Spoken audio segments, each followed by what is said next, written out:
ನಾವು ಗುರುಗಳು ಅಂತ ಅಲ್ವಾ? ಹೌದಲ್ವಾ? ಈಗ ನಮಗೆಲ್ಲ ಇದನ್ನ ಸಾದರ ಪಡಿಸ್ಕೊಟ್ಟಿರೋರು ನೀವು. ನಿಮ್ಮಂತ ಹಿರಿಯರ ಆಶೀರ್ವಾದ, ಇವರೆಲ್ಲ ದಯೆ ನೋಡಿ.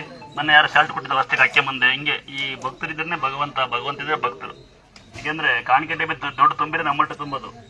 ನೀವೆಲ್ಲಿಂದಲೋ ಬಂದು ಕಷ್ಟಪಡ್ಕೊಂಬಂದು ನಿದ್ಗೆಟ್ಕೊಂಬಂದು ನೀವೆಲ್ಲ ಹಾಕಿದ್ರೆ ನಾವೊಂದು ದೇವಸ್ಥಾನ ಕಟ್ಟಿರೋದು, ಅದೆಲ್ಲ ಅಕ್ಕಿ ತಿನ್ನೋದು, ಅದೇ ಬೆಲ್ಲ ತಿನ್ನೋದು, ದಾನ ಮಾಡೋದೆಲ್ಲ ನೀವು ಕೊಡೋದ್ರಿಂದ ಅಲ್ವಾ? ನೀವಿದ್ರೆ ನಾವಿಲ್ಲಣ್ಣ, ಅದೆಲ್ಲ ಸುಳ್ಳು ಎಲ್ಲ. ಇನ್ನೊಂದ್ಸರಿ ಹೇಳ್ತೀನಿ, ಎಲ್ಲಾರು ಆತರ ಗುರುಗಳಿದಾರ ಸ್ವಾಮಿಯರಿದಾರ ಅನ್ನೋ ಬಗ್ಗೆ ತಲೆ ಕಷ್ಟಪಡಿ. ಇಲ್ಲಿ ಸಾಕ್ಷಾತ್ ಪವಾಡ ಯಾರು ಹೇಳಿ? ಅಮ್ಮನವರು ದುರ್ಗಮ್ಮ ಗಂಗಮ್ಮ 5 ಅಡಿಗೆ ನೀರು 8 ಅಡಿಗೆ ವಿಗ್ರಹ ಮೂರ್ತಿಗಳು ಸಿಕ್ಕಿರೋದಷ್ಟೇ. ವಿಗ್ರಹ ಮೂರ್ತರ ಮಕ್ಕಳು ಅಣ್ಣಗೆ ಏನ್ ಸಂತೋಷ ಅಂದ್ರೆ ಒಂದೇ ಒಂದು ಸೊಳ್ಳೆ ಕಡಿಯಲ್ಲ, ಒಂದನೇ ರಕ್ತ ನಾಯಿ ನಿಕ್ಕಲ್ಲ, ಕಳ್ತನ ಮಾಡಲ್ಲ, ಸುಳ್ಳು ಹೇಳಂಗಿಲ್ಲ.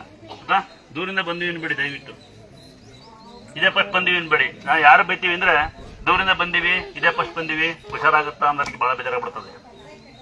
ತಮ್ಮ ನೀನ್ ಯಾಕೆ ಅಚ್ಚೆ ಹೋಗ್ತದೆ ಬಾಬುಂತೀನಿ ಅಂತ ಕೂತ್ಕೊಳ್ಳಿ, ಕೂತ್ಕೊಂಡ ಎಲ್ಲ ಕೂತ್ಕ ಅಣ್ಣ. ಅಲ್ಲಿ ಅಮ್ಮನ ತಾಣ ಕೊಡಂತ